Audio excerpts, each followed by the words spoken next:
अल्हम्दुलिल्लाहि रब्बिल आलमीन वस्सलातु वस्सलामु अला सय्यिदिल मुरसलीन अम्मा बाद औज़ु बिल्लाहि मिनश शैतानिर रजीम बिस्मिल्लाहिर रहमानिर रहीम। सूली की नज़र करो, हमारे नबी के अक़वाल भी जिंदा, अमाल भी जिंदा। कुरान पाक की एक किताब है तो नबी की हदीस उसकी तफसीर है। कुरान एक बयान है तो हदीस उसकी तशरीह है।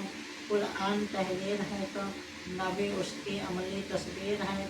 उस नबी की नबूवत तमाम कुल्लियात व जज़ियात समेत जिंदा है।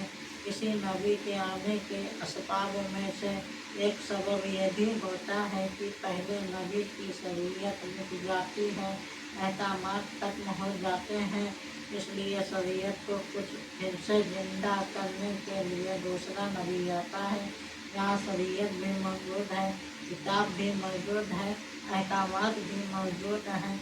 हमारे पास नबी के अक़वाल भी मौजूद हैं, अमाल भी मौजूद ही, फिर हमें उस काने नबी की ज़रूरत ही क्यों हो। और आखिर शरीयत में नई बात और नया हुक्म लाया ही क्या है। यह तो कहता है कि मेरे पास शरीयत मोहम्मदी के अलावा और कुछ नहीं है। जब हुजूर की शरीयत के अलावा कोई शरीयत नहीं आ सकती तो हुजूर की नबूवत के बाद कोई नबूवत कैसे आ सकती है।